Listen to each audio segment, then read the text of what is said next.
6:15, we'll call this regular scheduled meeting of the Hillsborough City Council to order. First item on the agenda is the invocation given by Pastor Kenny Twitty of the Trails from Cross Calvary Church. Please stand.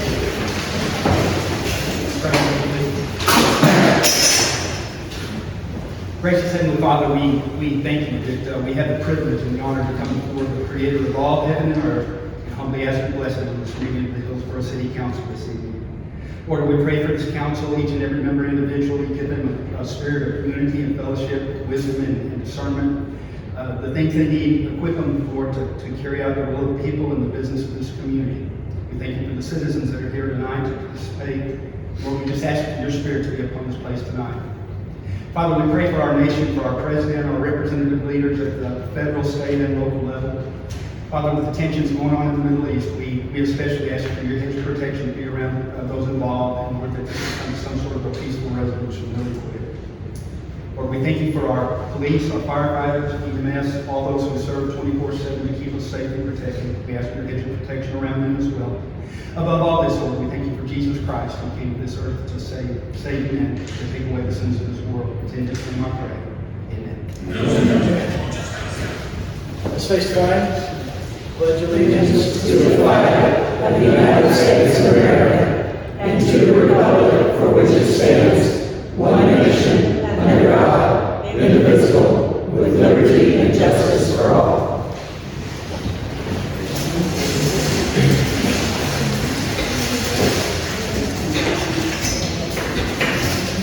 Next item on the agenda, here statements of persons wishing to address the council.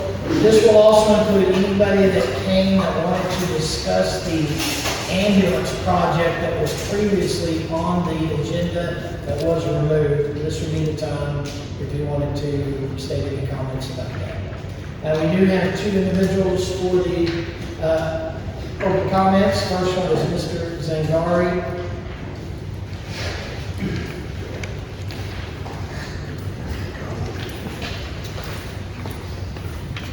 Ladies, just like last time, just state your name.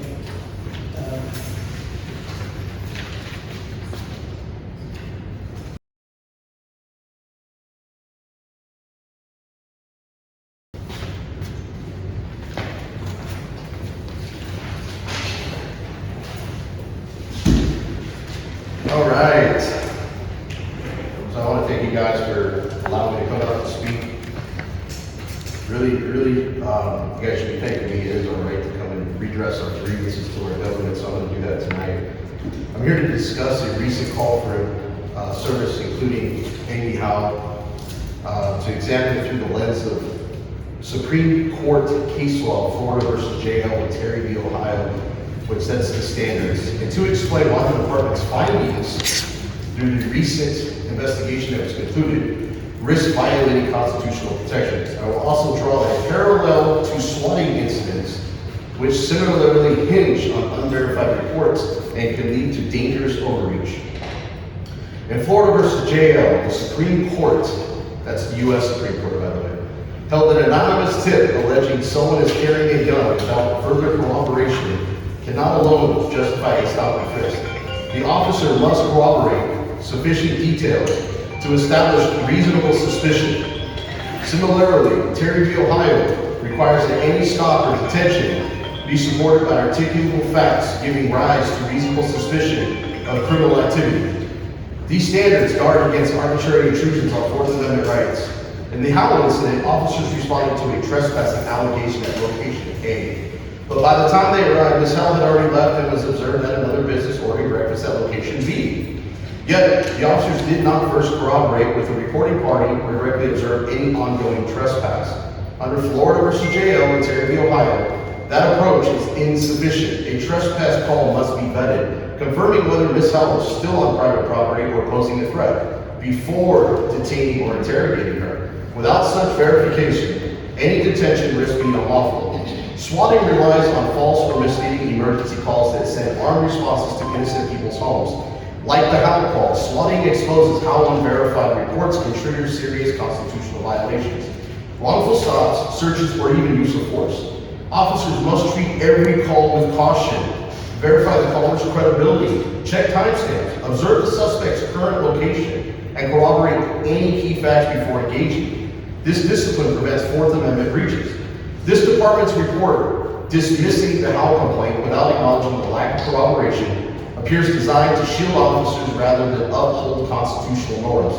This mirrors another recent internal affairs complaint for Terry Hickman, which you guys just got, where Sergeant Anderson's escalatory tactics resulted in arguably unlawful arrest pattern, but no discipline is recorded. A spotless record in the face of repeated complaints against systematic failure to uphold personnel accountability. We insist on clear protocols requiring verification before any stop or detention, robust oversight of misconduct allegations, and transparency when internal findings appear inconsistent with constitutional standards. Only by enforcing Florida versus J.L. Terry, Ohio, rigorously can we protect the community's rights and restore trust. Thank you. Okay, next in open comments, we have Ms. Amy Howe.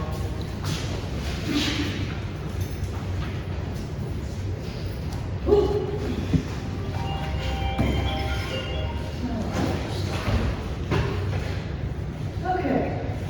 Good evening, Mayor and City Council members. My name is Amy Howell, and I'm here today to address the matter of transparency, accountability, and public trust, specifically regarding the use of city funds to pay for police canines that are personally owned by Chief of Police and Assistant City Manager Tony Kane. Let's be clear. When taxpayer dollars are used to purchase, train, feed, house, and insure canines, those dogs are public assets. They should serve the public interest, not function as private property. If these dogs were registered under Mr. King's personal ownership, then we have a conflict of interest and a misuse of public resources. The citizens of this city deserve to know who authorized public funds to support dogs not owned by the city. What safeguards are in place to ensure these dogs are not used for personal gain? And if Mr. Kane were to leave his position tomorrow, would he take the dogs with him along with the training and investment paid for by the taxpayers? This is not just a budget line item. It's a matter of integrity. Public resources must benefit the public, not pad the assets of city officials. I respectfully request that this council open an independent audit into all expenditures related to the canine program, clarify ownership records, and immediately implement policies to prevent public funds from supporting privately owned assets. If we fail to draw the line here, we send a dangerous message that public office is a pathway to private enrichment. And that's a message we cannot afford to send. Thank you. Again, anyone in the audience that wanted to address the ambulance item?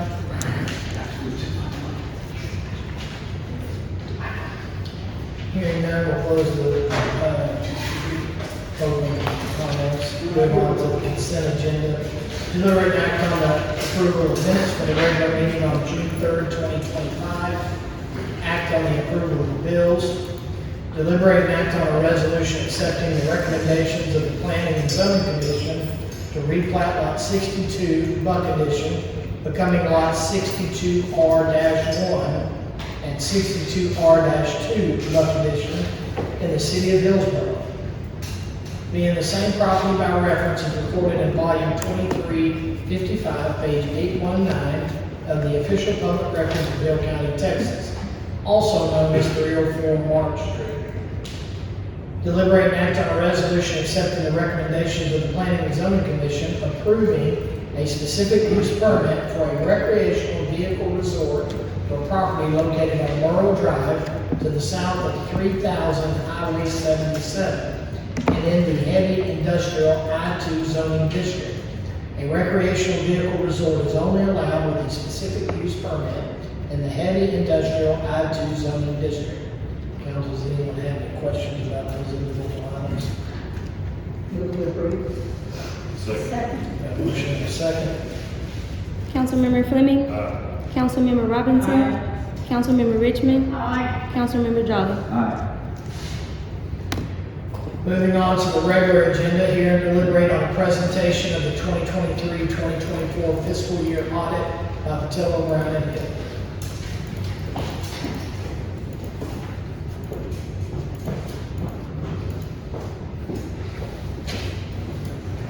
Thank you.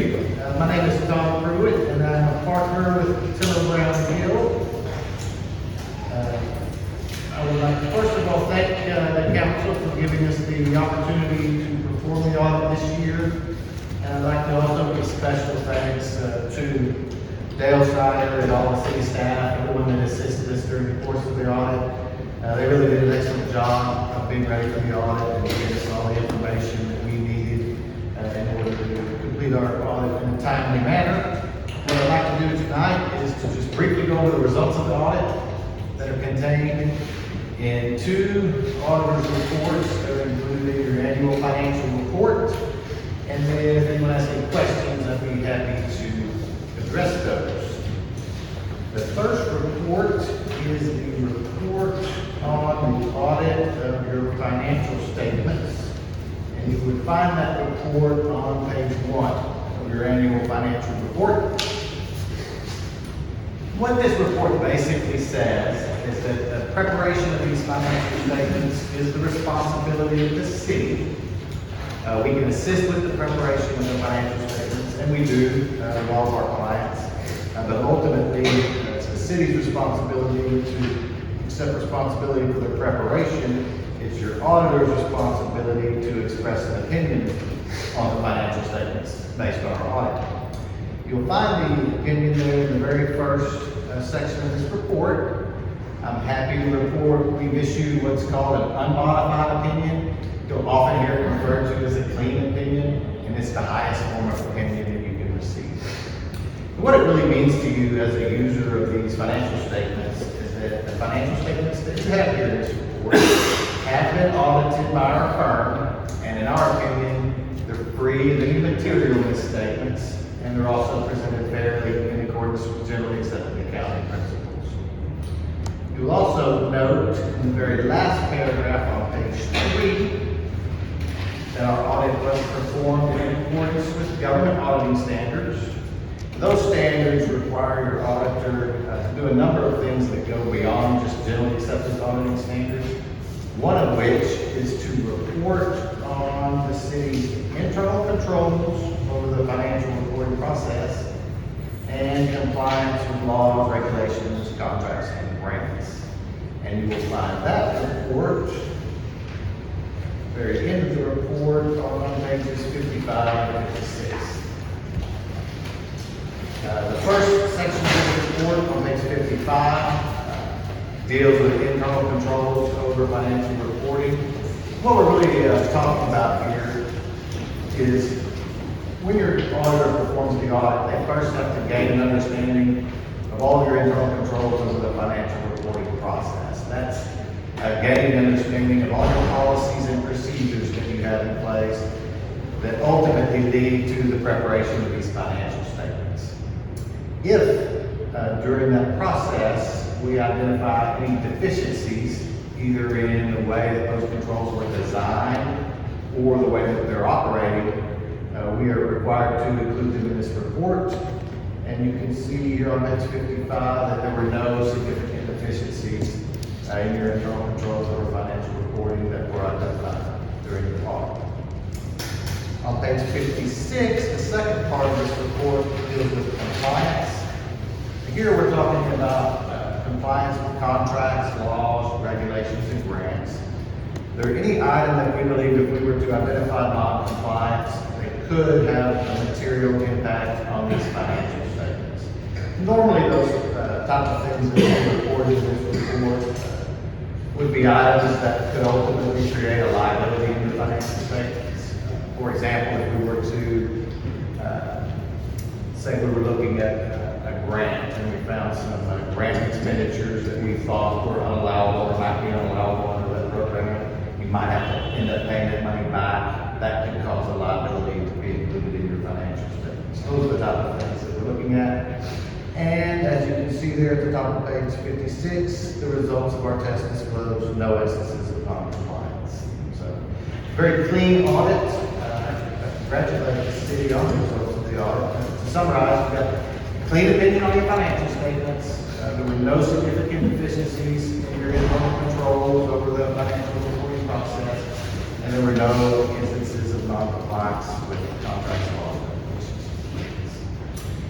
That's the results of the audit in a nutshell. If anyone has any questions about the audit or the financial statements themselves, I'd be happy to answer those. Thank you, Mr. Pruitt. Council, if anybody has questions for Tyler in regards to the audit?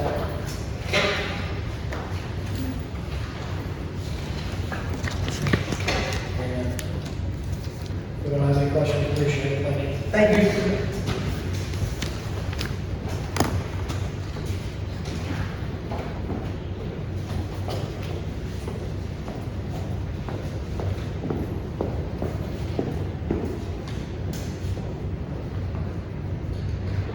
Next item on the agenda, deliberate and act on the selection of a candidate to fill the vacancy in place 4 on the Hillsborough City Council until the next regular election.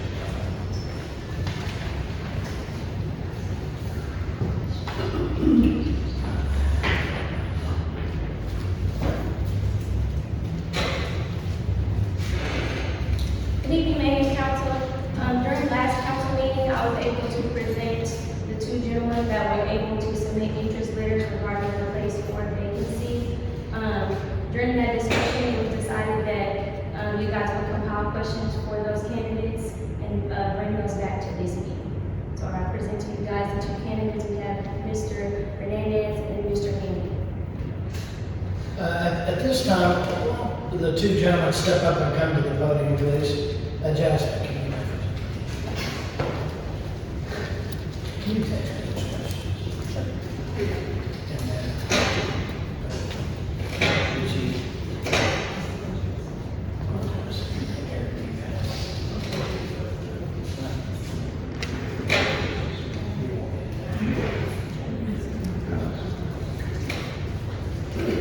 So guys, so they gave you the questions to fill out, you guys have those. What's gonna happen is the council's just gonna call you up, they're gonna ask you a couple of questions off here, you just read the response or whatever you want. Does anybody like to start? I'll start. Go ahead. Okay, Mr. Hernandez, my question is, are you willing to approve the duties, willing to perform the duties of approving the city bills, reviewing and considering the budget? I think this is an area that most council members or most candidates don't ever consider, they don't really think about. And it's a vital part of becoming a council member. But as a council member, we rely on the stewardship of the city manager and the financial director, but we're still responsible for the financial sustainability of the city. So I'm curious if that's something that you feel you have to follow. Most definitely, I don't have any issues with serving in that regard. So I was previously, I have some experience in business. I was a subcontractor, I was a plumbing subcontractor in Waco. So I dealt a lot with financial statements, dealing with different clients, customers. So I'm very familiar with, things that have to do with finances. So I feel like there wouldn't be any type of issue on my part. And I would definitely make time to make sure that I have the full responsibility for what I'm doing. Mr. Haney, how do you feel about that question? Yeah, I know the budget is a huge thing as far as the whole city is involved. It's something that's a natural of everything, so it needs to be addressed in the proper way. And I know, like you said, you have people that do deal with that, but it is on the council to also be a part of that. And I'm fine with working with everyone here to come up with a solution to make sure the budget is taken care of, that way other things is taken care of. Yeah, I'm gonna go ahead and chime in here. This was the question in regards to infrastructure. City of Hillsborough faces many challenges to our aging infrastructure. Please rank these in order of importance: street conditions, water availability and rates, water drainage, sewer handling and efficiency and explain why. Mr. Haney, go first on this one. I mean, obviously, all that is very important. Some of it feels dependent on what part of the city you live in, some of it's situational. Obviously, without any of that, you wouldn't have a functioning town. So, again, it's all important, but when it comes down to I feel like the water is definitely up there on the list. Trying to make sure that everyone has all the water that they're gonna need. I know in the last meeting, it was presented that with the growth of Hillsborough, there's gonna be a need for also the growth of the city as far as the sewage, the water lines, all that stuff has to be updated, kept up with. So I feel like the water is definitely up there on the list. Also, again, with the water, you don't want the rates to be too crazy to where it starts running into other problems with the residential, or with the residents of Hillsborough. As far as like the rates and the price of everything, that can definitely cause problems. But as far as the list, I feel like those would be the priority. Thank you, Mr. Haney. Mr. Hernandez? I feel most definitely I have the same sentiment as Mr. Hammond. The water infrastructure is extremely vital to the health of the nation. You know, I'm a licensed plumber who do a lot of continuing education and informing the public on safe practices, and that's one of the hallmarks of having a functioning society and civilization in itself. You have plumbing and water lines. So I think that would be a priority in terms of infrastructure, because it kind of goes hand in hand with everything else, such as roads. A lot of times when you have these meetings, you have to dig up the roads and, create pretty nasty, dips. And if you focus on the road before you get the actual infrastructure underneath the ground, you're kind of doing yourself a disservice. So I would rate the water infrastructure to be probably on the highest priority, not only for the roads, but also for safety. Anytime you have any type of main that breaks in the city, you can have what's called a cross-contamination, back siphonage. So in this case, if you had a pool full of chemicals and the main broke, you have that water being siphoned back into the potable water of the town, and that could potentially harm a lot of people, and it actually has killed people. And there's reasons why there's a backflow devices to prevent those problems from occurring. And also on the subject of the last meeting we had discussed was about the sewage situation, that there was sewage backing up into residents' homes. So that part would be the education of installing backwater devices. So the backwater device is installed at the tap and it prevents the sewage from coming back into the building. So a lot of these things that I have a lot of direct experience with infrastructure, doing plumbing, water lines, gas, propane lines. So a lot of that infrastructure I'm very familiar with. So I'll rate water, drainage, water conveyance, and then the last, the roads. Thank you, Mr. Hernandez. Okay. How will you keep residents informed and involved in your decision-making process? Either one. I think the main thing, and the one I've felt was the most effective, is actually talking to people person to person.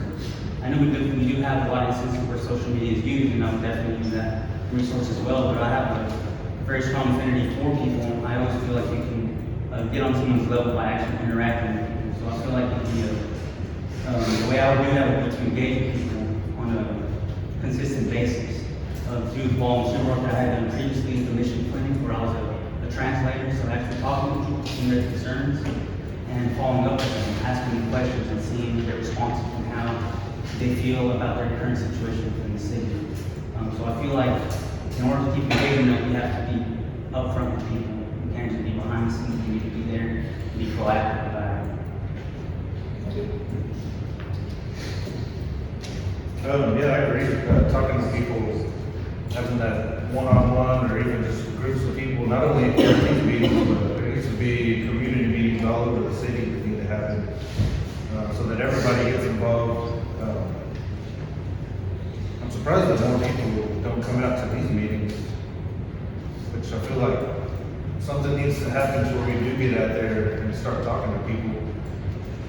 social media and technology does open its ways, but I feel like here in this city and on the level that we're at, and the size that we're at, we're able to just go around and talk to people. I do it every day, and that's how you get the most out of people. That's how you understand what's going on. You get to actually get the experience of Hillsborough and the people that live here.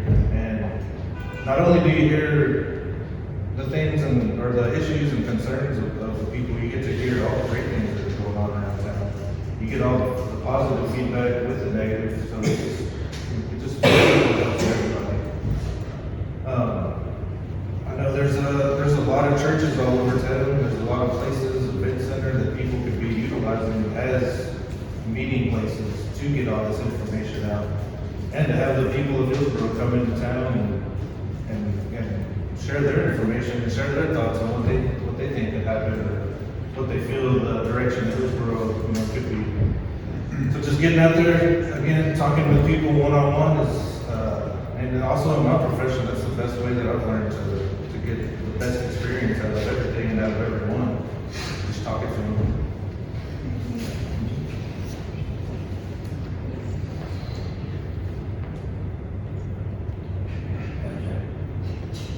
I've had many interviews in my life, and this is the one I always hated the most.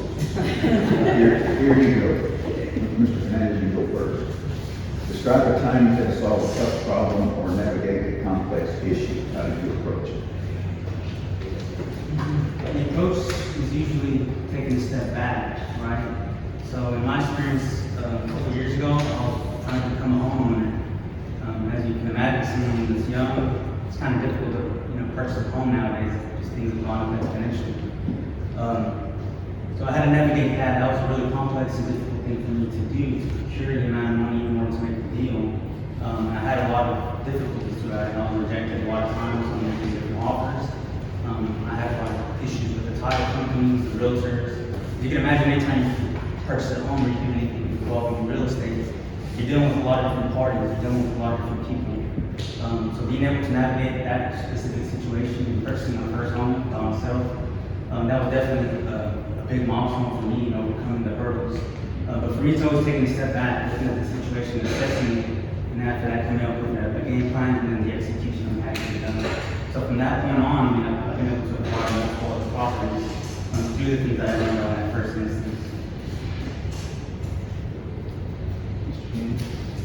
Yeah, honestly, I can't narrow it down to a particular story, but I feel like, especially in today's world, you're constantly having to change and adapt to situations. I've done this my whole life. I'm 43 years old, and I feel like every few years you have to adapt and change and kind of roll with what's going on. It's tough to navigate through things sometimes, but with some patience and understanding and trying to talk to someone like a decent human being, when it really comes down to it, that's all it really takes. Listening to people, hearing what everyone has to say, reflecting, sharing all that with each other. That's how you get a nice result, and that's how things get done. And again, I can't really narrow it down to a certain situation.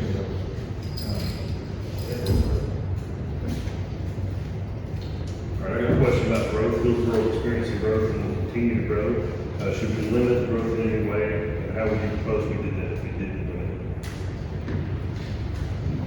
it? I'm of the theory that anytime there is growth, you have an actual decline. So I'm very much in favor of there being growth. But that doesn't mean just unfettered growth without limits. I would take a more methodical approach, for Hillsborough to grow.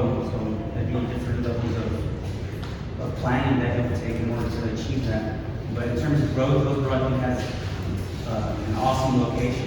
We're centrally located. We're 30 minutes from Waco or out from Dallas, Fort Worth. So I feel like the potential is extremely high for Hillsborough to actually, make a name for itself in that regard. I don't think we should limit it. I think we should continue to grow, and with that growth, we can use the additional income and taxes to be able to do these infrastructure projects. So I'm definitely pro-growth, but as long as it's consistent with what the residents are desiring, not just residential and it causes an increase of taxes, that's not what we want, but we want that to be distributed, you know, throughout the whole city. But definitely a pro-growth stance on my end. Oh, yeah, I'm definitely about growth. I love the growth, the progression Hillsboro's gone through. Been here for most of my life and I've got to see that. I think with the events we've had over the past few years, it's definitely shown people what Hillsboro has to offer, that things like that can grow. As far as the city bringing in, you know, I understand that big brands are a thing and that does help the city as a whole. I also love that we're offering up opportunities for locals to have their own business in their town. And that's just another awesome thing that people can offer up. Going around talking to people and just you get that interaction and people want to do things and they want the growth for their city. And I love that the city is being transparent with their growth and what they want to do. Again, I wish more people would be at these meetings and understand what's going on. Because I am out there and I do hear things, you hear the positive and the negative, but if people were here, I think they would understand the direction Hillsboro's trying to take, and it is the right direction. It's being very thoughtful of the city and its residents, and I love that. And I think that's the growth that is in the right direction. It's very progressive, and I love where Hillsboro's going.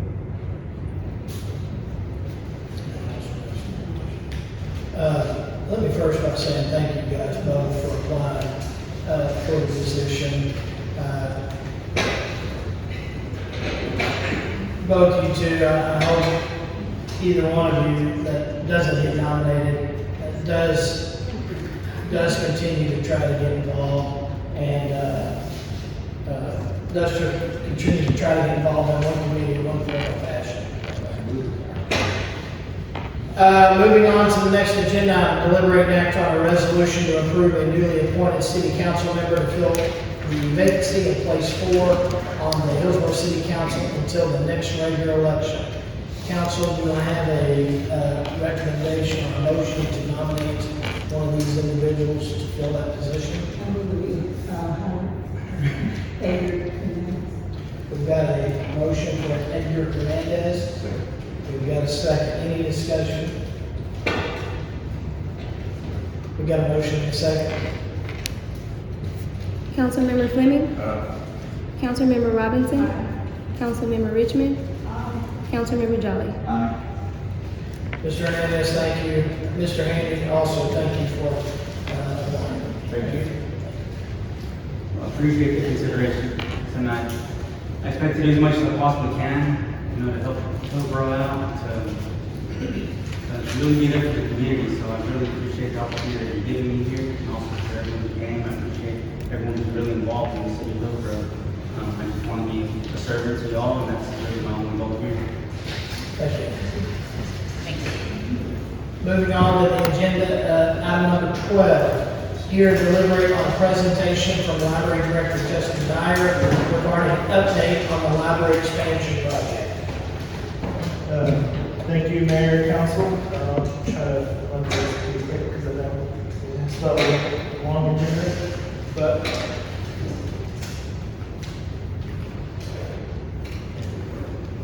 so I thought it prudent to start with a timeline because this project has been going on for some time now, and now we do have some new faces on the council.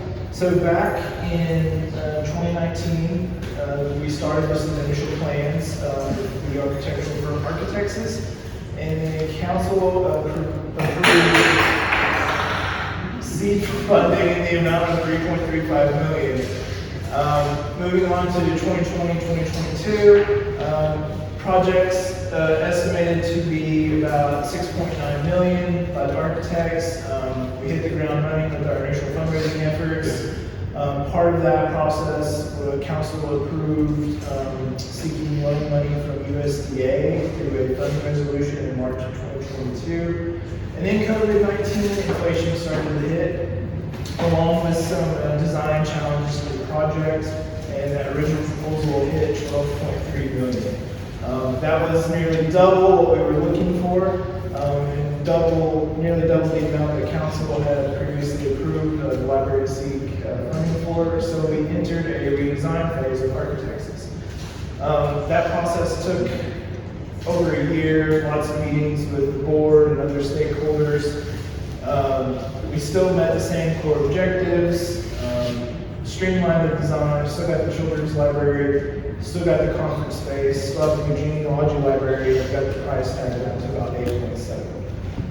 So today, so the new plans are complete, and we are still seeking funding from USDA as well as some other sources to finish out the project. So here is a rendering of the proposed expansion project, looking at it from Waco Street. Now you'll notice the building in the back, that's the proposed expansion, sits roughly where the parking lot is now. And the existing building and the new structure are connected by an atrium in the middle. The Historical Commission requires that new buildings attached to historic structures have to be inherently different. So that's why there's the difference in the way the structures look color-wise. But the red fire clay kind of plays and matches the other brick structures that are around the library. So this is the upper floor of the library, existing on the right and proposed on the left. This is the conference space. This area will hold 80 to 150 individuals depending on the layout. New restrooms, catering kitchen, new elevator, and that lantern structure there on the corner capping off Barnes Alley. On the existing side, this is our current genealogy space. It's not very big, you can put it up there. That will get converted into our hobby library space. And then this is the lower level of the library. This is where our children's department currently lives, and this is where the new genealogy department will be. There are new office space, there's staff workroom, and much more space. Books and things like that. There are also 2 study rooms, one of which doubles as a recording studio for local histories and for people who do podcasts at the library. The main floor, you got the atrium in the middle. This is where a dedicated computer lab will be, new public restrooms. We have the children's wing here, and not much really changes in the existing building. We still maintain that historic look and feel. There will be some new office space, but it'll be all new shelving and stuff like that as the main component of that change there. This is a view from the proposed garden space. The garden will be closed in. You'll be able to access it from the atrium. The balcony there also doubles as a fire escape for the conference space. Comes down, there's a stairwell that wraps around the cistern there, and there'll be a small stage at the bottom there for little performances and music and things. This is the view inside the library from the atrium, looking back towards the garden. You can see the colorful panels there, similar to that on the lantern feature on the corner to draw people into the children's library. Then you also, there's a skylight feature here, so you can still see the architectural details on the existing building. This is the view in the children's library looking back towards the lantern feature, though, facing Gould Street. The lantern is accessible on both the second floor and the main floor, so you can use it in the conference space for weddings or small speakers or things like that. But then also the kids will be able to go inside of it, play in there, do story times in there, things like that. And finally, here's a view from Barnes Alley. So Barnes Alley already has a pretty great view looking back towards the courthouse, but once this is built, we'll be able to we'll have these 2 keystone features on both ends of Barnes Alley. I think that pretty neat to have. So what's this thing going to cost? So this is where we're at right now. So council had approved $3.35 million in contributions. So some of that was certificates of obligation, the sale of the commercial building, that was the old Walmart building, and then some of the hotel motel tax dollars. Friends of the Library has managed to fundraise another $1.3 million through private donations, foundations, and grants for about $4.7 million. We need another 8.7 for the whole project to get it built. That's a difference of about $4 million. It's a lot, but the USDA funding will help us, close this gap and we can break ground there. So the library lost significant fundraising momentum during the redesign phase, and I believe that by securing the loan funds from USDA, we'll be able to reignite interest in this project from stakeholders when we able to show them that this project is in fact happening. The library has several partners from our local industrial park that are interested in helping out with the project, but we have to be able to demonstrate to them that progress is underway. The library will, of course, continue its fundraising efforts locally and through foundations and try to reduce that overall loan amount dollar. So the timeline on the USDA funding is, this is a imperfect world timeline. So we would, the application's pretty well done, use a few signatures and stuff. We can get that in by July. Then July through August, our local USDA office gets 45 days to review our application. Once they approve that, it goes to the state USDA office and they get 60 to 90 days for approval. It would be at this time that I would recommend that we start working on our construction documents from the architects because they take roughly 90 days or more to get those back. So once we have the construction documents and we have our funding from USDA, we can then go out for bid late this year or early in the spring and hopefully be breaking ground early next year or in the spring of 2026. Happy to answer any questions on any of that. No, I'll do it kind of quick. If anybody wants copies of the blueprints or anything, I'm happy to provide those to you guys. I do also have full-size boards. Council, any questions for Justin? Project looks great. Looks good. Thank you. I do have two more quick little shameless plugs because Mom got your attention. So, summer reading is in full swing. Our kickoff program, we had over 400 kiddos running around in here. Everybody got free hot dogs and free books and things like that. And then as of this morning, we had over 1,000 kiddos at our events so far this summer. And then we have 150 registered readers and they've read over 36,000 books so far. So we have a community goal of 50,000. I think they're going to blow right through that. And then one more little piece of good news. The library was recently awarded $75,000 from the Institute of Independent Library Services and through the state library. This will allow us to hire a full-time person to teach English as a second language and Spanish as a second language classes.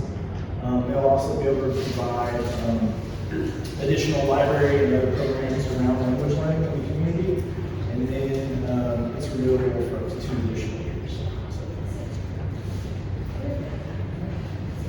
That's it. Thank you very much for listening. Appreciate it. Thanks, Justin.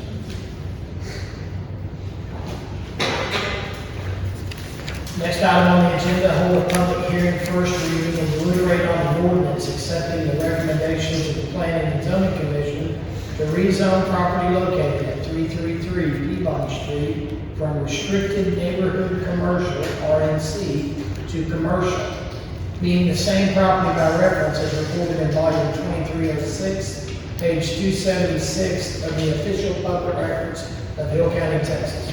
Mr. Allen. Good evening, Mayor and Council. I'm actually going to start off on the zoning map this evening to show you the location. This property was actually previously zoned commercial. A previous owner had requested it be rezoned to restricted neighborhood commercial, which had been approved, and they had planned to build a house on it. Those plans did not follow through. They have since sold it, and the new owner is requesting to zone it back to commercial for the purpose of establishing a small restaurant. This map shows the 200-foot notification area. There were no responses to the notification letters that were sent out. And the Planning and Zoning Commission reviewed this request at their meeting last Monday, and they forwarded their recommendation of approval. Council, any questions for Richard?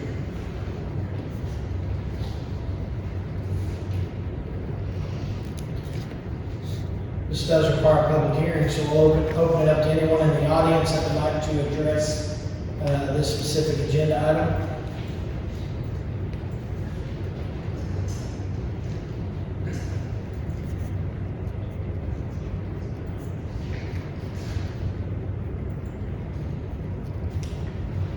Hearing none, we'll close the public hearing and move on to the next agenda item.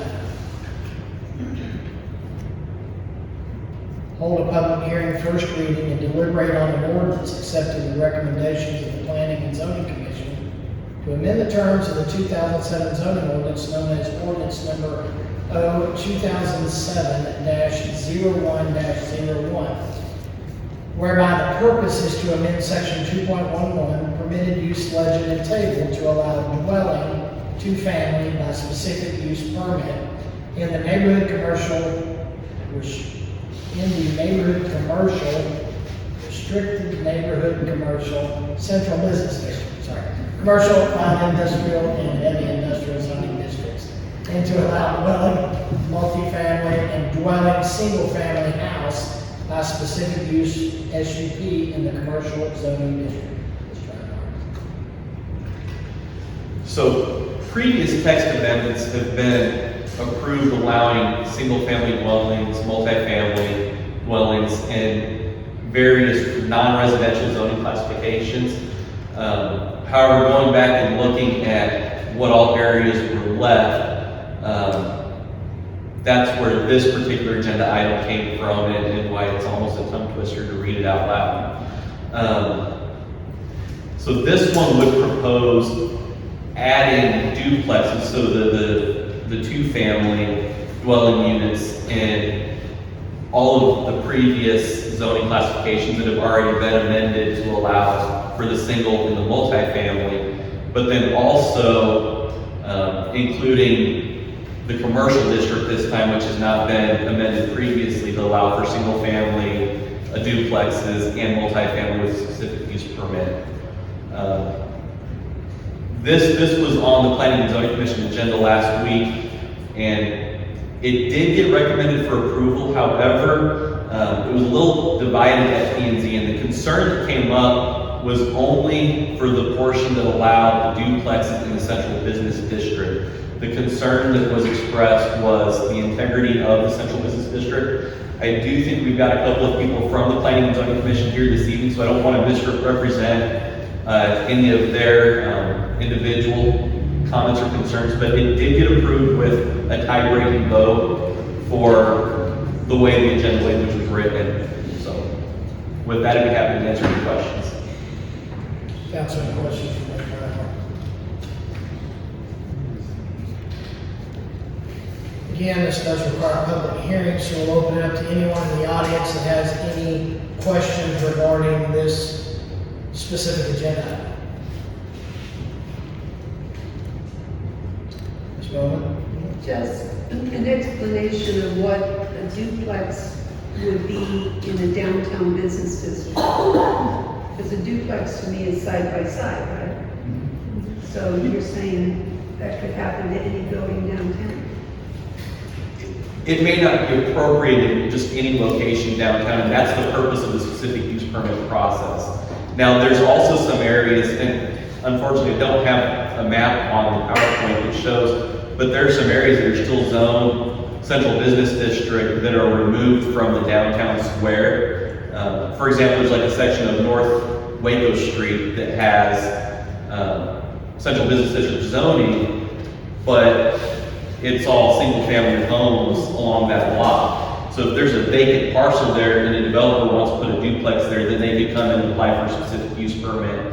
It would go through the process before Planning and Zoning Commission and City Council, and then that's the process that would follow. However, at the same time, if someone would apply for one on a something closer around downtown square, then that may not be appropriate, and the planning and zoning commission and council can, vote accordingly in those cases.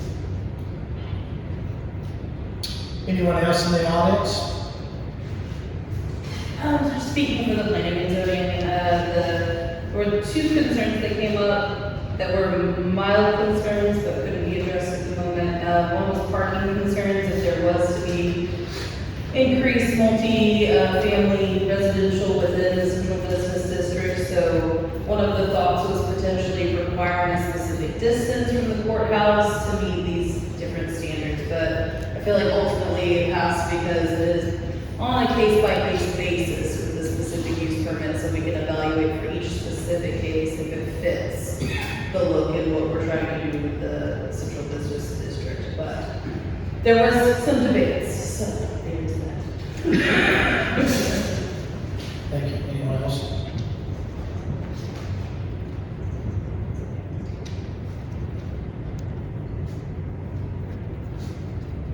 Hearing none, we'll close the public hearing and move on to the next agenda item. Hold a public hearing, first reading, and deliberate on an ordinance establishing regulations for murals in the city of Hillsborough. So this was on a previous council agenda, and at the second reading, some concerns were raised.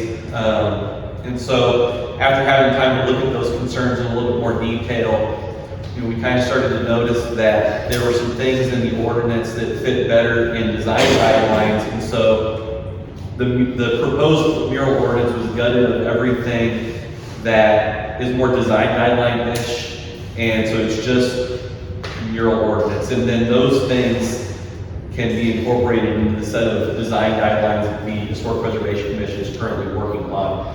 Because of the significant changes to the proposed mural ordinance, it did go back to the Historic Preservation Commission on June 5th. They forwarded their recommendation of approval, and then it will be scheduled on an upcoming Main Street Board meeting as well for their reviews. If there's any questions, I'd be happy to entertain those. Do you have the ordinance up there? I do not have the ordinance on a slide, however, if anyone is interested, I do have a copy of it.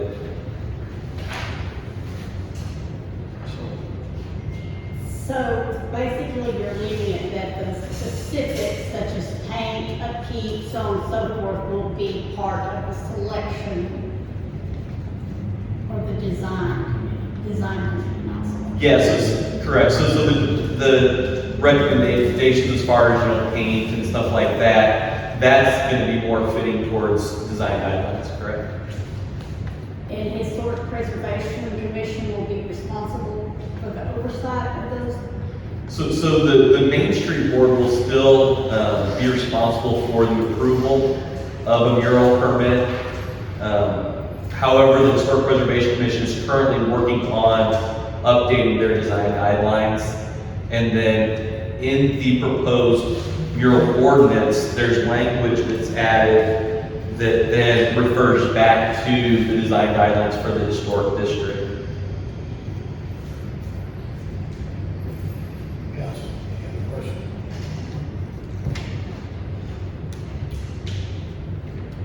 Does require public hearings, and we'll open up to anyone in the audience that would like to address this specific item in regards to murals.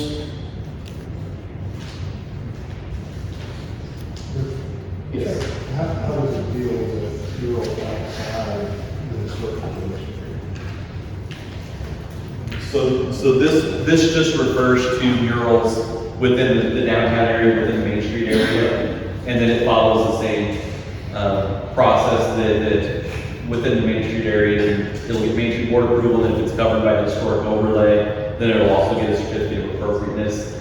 If there's a conflict between those two board decisions, then the city council is the tiebreaker. So Main Street holds sway to the extent the proposed mural is not inside the historical. Correct. Anyone else in the audience? What if it's outside of Main Street and say on the edge of the city limits? Great question. This does not address that. in the city limits, but out in the lake? Great question, this is not addressed. Next door.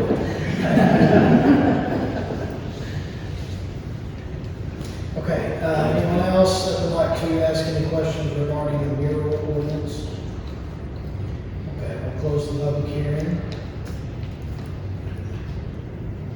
Next item on the agenda, hold a public hearing, first reading, and deliberate on an ordinance establishing regulations for fences and amending section 3.1122 regarding fences for swimming pools in the city of Hillsborough. So presently, the only thing that we have in our ordinance that addresses fences is as it pertains to fences around swimming pools. Staff has researched fence requirements in multiple other areas and is proposing a fence ordinance that addresses several other areas, including just a set of definitions of terms, fence material standards, fences, again, around swimming pools, and then organizing the fences around swimming pools and under the whole new fence ordinance, of course, general fence standards, and then specifically fences around in residential areas and then non-residential areas and separating those two. The purpose of the proposed ordinance is to provide a standard by which, for fences so that they can be reviewed, require a permitting process for them, and then to account also for matters of safety as well. One of the big safety things is the visibility triangle that this ordinance would address. A visibility triangle is coming up to a corner, an intersection of two streets. This would be a distance where you can safely see around that corner. So as the definition you see up there mentions, it's 25 feet from the right-of-way intersection on that corner. So this isn't at the curb, this is at the property line on that corner property, back 25 feet, and then making a straight line. That way, when traffic comes up to that corner, they can safely see around fences before they make a turn or before they go through that intersection. This would also contain language that requires fences to not cause a visual barrier to public rights of way. And also, generally speaking, fences in front yards would be prohibited with the exception of fences that you can see through. Would limit front yard fence height to 3 feet, and if it is something that promotes historic significance of a property in, say, the historic district, those would be allowed with a certificate of appropriateness if they're in the historic district. If there's any questions, I'd be happy to entertain those. I have a couple copies of the fence ordinance here if anyone is interested. Councilman, questions? Is it gonna be grandfathered in, stuff that's already in place? Yes, great question, yes. So existing fences would be grandfathered in unless they pose a safety hazard. There is language,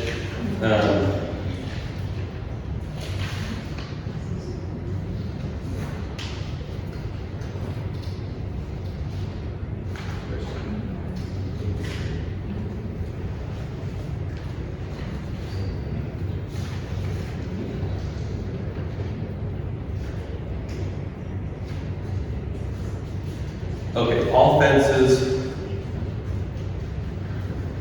structures and fences in existence at the time of the adoption of this ordinance shall be exempt from the general fence standards and requirements except where it affects visibility and safety issues on public right-of-way. So that's the only exception to that.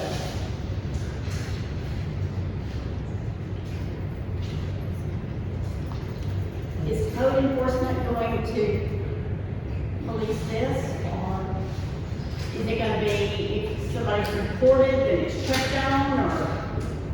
There is a code enforcement provision within here. I'm not sure as far as, so the code enforcement provision, let me just read that one. We have some people with pools right now. Say it again. We have some people with pools right now that don't have a fence or don't have a contained fence. So the penalty clause is any person who willfully refuses or fails to comply with the provisions of this section shall be guilty of the code violation and is subject to a penalty and or fine in accordance with the provisions set forth in section 1.109 of this code. So that just takes it back to the code enforcement process, where code enforcement can follow up with it, but it doesn't go into detail on that. Has this been a problem with fences like blocking intersection views in town? I don't know of any personally, so I was just wondering. If you had, what was the reason you were coming to this board? See the last part? What the reason was to even change the ordinance on fence? The problem now that we're facing. I'm just telling people that we'll put smaller, they're gonna have to put a smaller area here. Have to take that in, it's gonna bring your yard in smaller. And you just mentioned too, that they won't be grandfathered in. It will be grandfathered in unless it blocks the right of way, and then you're gonna, Have to make it. yeah. There may be some examples that help inspire this draft. Is it be a position where every fence that's put up should be permitted? Yes, so this will require a permitting process for all new fences.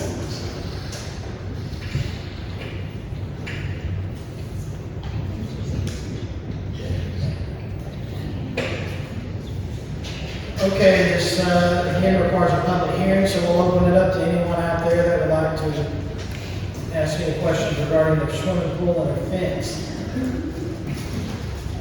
Ms. Kelly? So a swimming pool is an in-ground pool and also one that's above ground. Good question, Richard, correct. So the swimming pool part of this agenda language is only because since this new ordinance does have a section on fences around swimming pools, which I believe that would be whether it's in ground or above ground, yes. But that, it's to take the existing language in the swimming pool section and reference this new fence ordinance section. It's not really, the whole idea of this ordinance wasn't necessarily for swimming pools per se, but since they're going to be addressed in this new section on fences, the section on swimming pools needed to be amended also. Sorry, I probably should have worded it that way. We get any questions regarding the fence ordinance, I guess is fair. Anyone? Yes, ma'am. Who's responsible for enforcing that ordinance? And is there a ticket or what happens? So all new fences then will be subject to the permitting process. It'll be handled through the inspections office. And this would, as far as enforcement of this, it would be subject to the same enforcement than any other ordinances.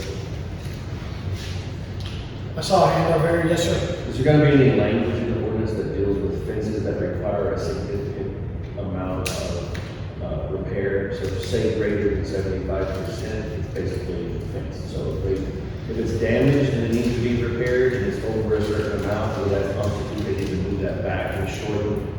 Yes, there is language on that.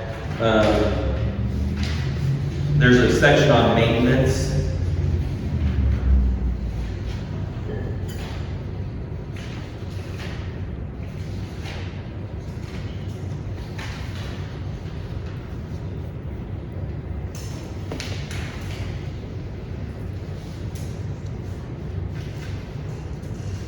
Yep. Yeah, there is a section on maintenance, and I'd be happy, there's a few points under that I'd be happy to share with you if you're interested in that following the meeting. Do you have any specific questions on that, or? No, just asking. Okay. Yeah, there is a section on maintenance.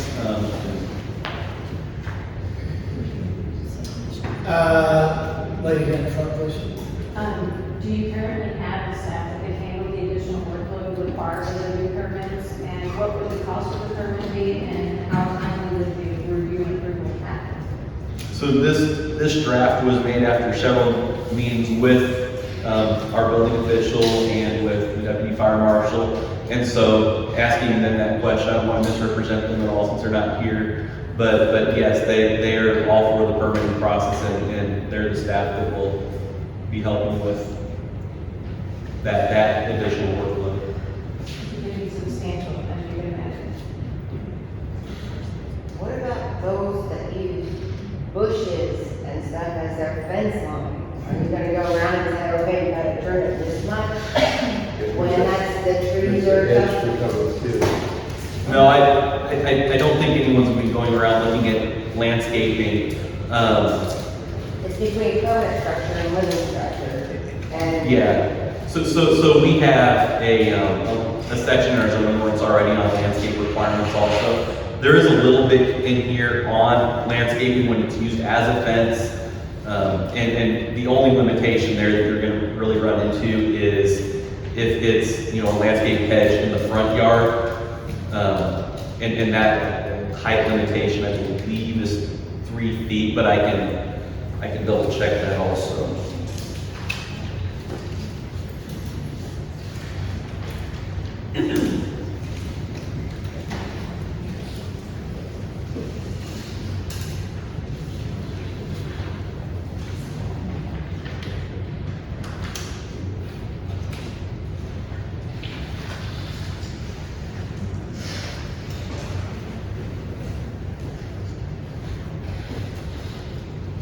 And the purpose of that height limitation, again, it's visual, so it doesn't create a visual barrier on public rights of way. Saw a hand over here, ma'am. Well, I know of one specific place in town where it is a problem to see because of the fence, but I'm looking at 25 feet, so from there to me, maybe is that 25 feet? And they can't 2 feet high? So, that's a long way. I can see getting up to the intersection to see, but that's almost like a semi. And if it's only 2 feet high, you certainly can't put any dogs in the yard. So, that may be a problem. 25 feet also aligns with the required front yard setback in the majority of the residential zoning districts. So it's, actually, I think it's in all the residential zoning districts to have the front yard setback of 25 feet. What I'm thinking of is their front yard comes up to the intersection, but it's their backyard. Do we have any idea about what the population of impeding fences is? How many instances do we know of? It would seem that would be an easy number to get. I do not know that number. Because if you got 5 places where you've got a problem, okay, it's one thing. But if you've got 150 places that are gonna have a problem because they don't meet the setback requirement, now you got another kind of fish. You know what I'm saying? I would think you could be able to run around for a couple hours and figure out somebody could. I want to hear from you.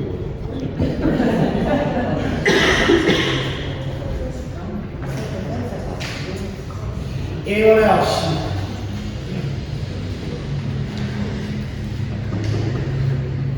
Okay, we'll close the public hearing and move on to the next agenda item. Hearing deliberate on a brief city manager's report.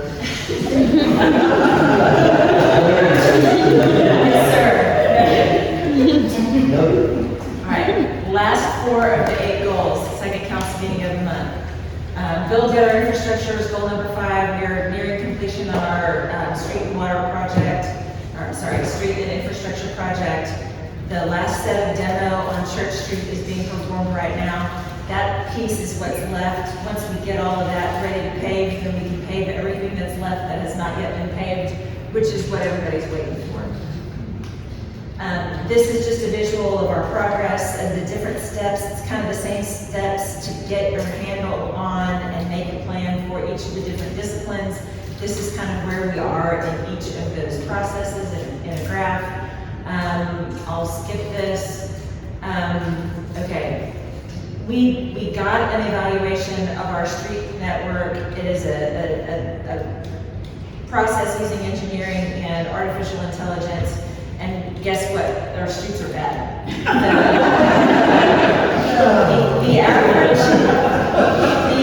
The average score of our streets is 48.9. I think the people were really impressed. They'd never seen that before.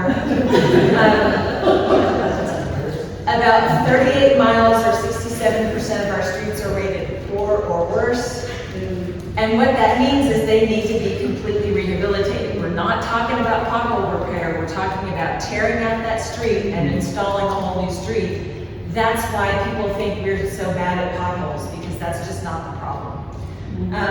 We got about 11.6 miles or 20% that are rated fair, and those need proactive maintenance. That's been a thing that we've been asking our street department to do is, crack seal and try to do the things that will extend the life of the okay streets. Here's what that looks like. So pretty much everything. Yeah. So if it's pink, it's poor, and then it gets worse from there. So the dark red is like, just don't go there. I'm really excited that the longest one of those is Church Street, like the worst case, not quite failed, the worst case is Church Street, and we're in the middle of doing a big chunk of that, so that should make us feel a little better. Yeah, this doesn't really, we don't need to dwell on this. Well, it'll be back, it'll be back. Well, nothing new on water, nothing new on sewer. You saw, we're in the process of trying to get there. The drainage plan,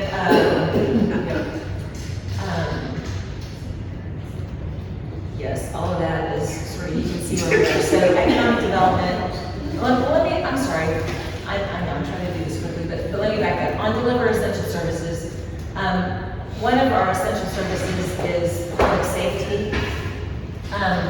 And I would hope that people would know that we're not paying for everybody's private dogs.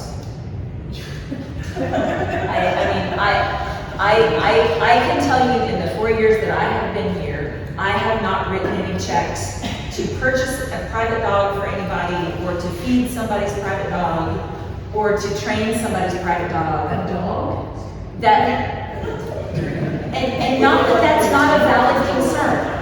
Not that that's not a valid concern. That if that kind of thing were happening, that would be the kind of thing people should be concerned about. I just want people to know that as we go through our process, that is not a thing that we are doing.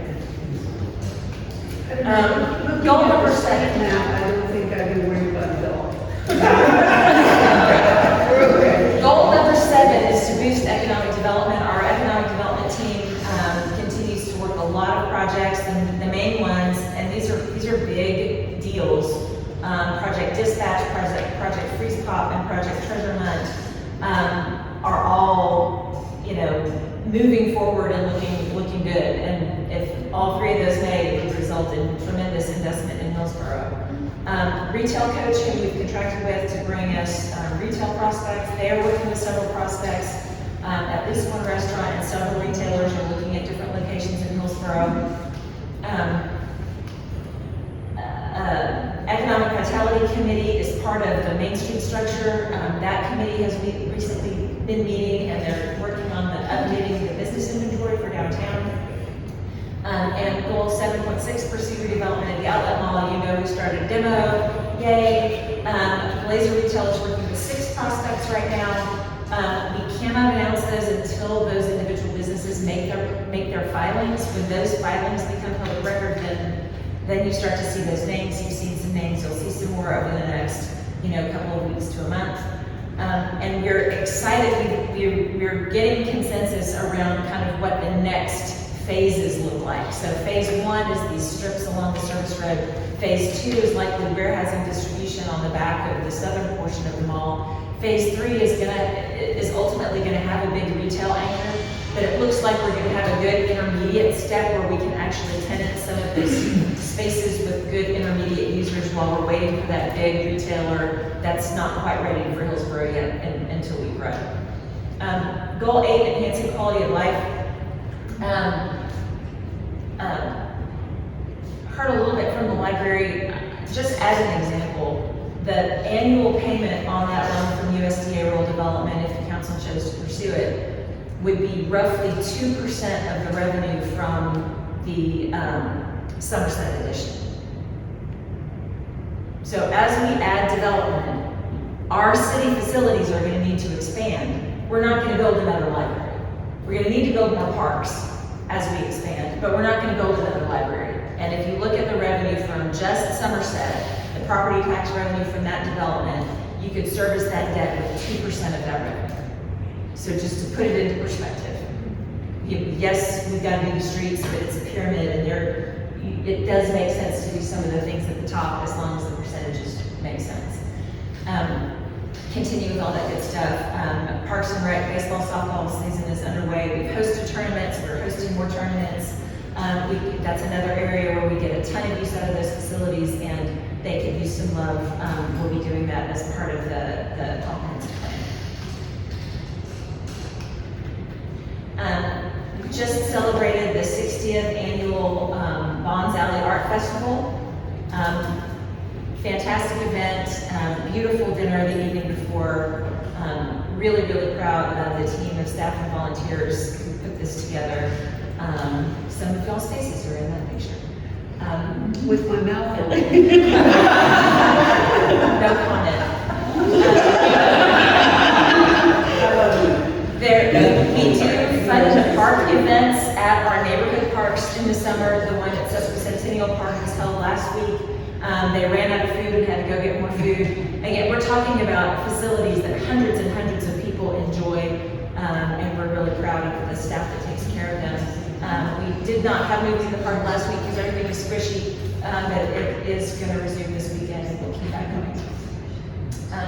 Any questions for me? I was already talking. Next item on the agenda, hold a closed session under provision of section 557.071 of the government code in regards to economic development. Show the council in closed session at 7:33.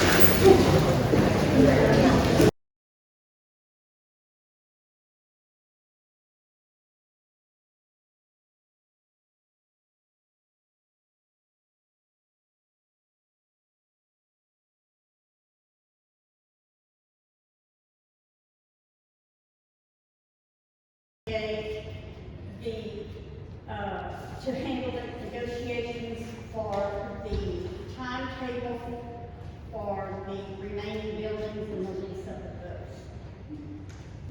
So let me make sure I understand your motion. Is your motion to allow the city manager to negotiate and execute development, the amendment to the development agreement? Yes, yes it is. Okay. Starting the second amendment of the development agreement. We have a motion on the floor. Can I have a second? Have a motion and a second. Okay, Councilmember Fleming. Councilmember Robinson. Councilmember Richmond. Councilmember Jolly. Okay, no further business.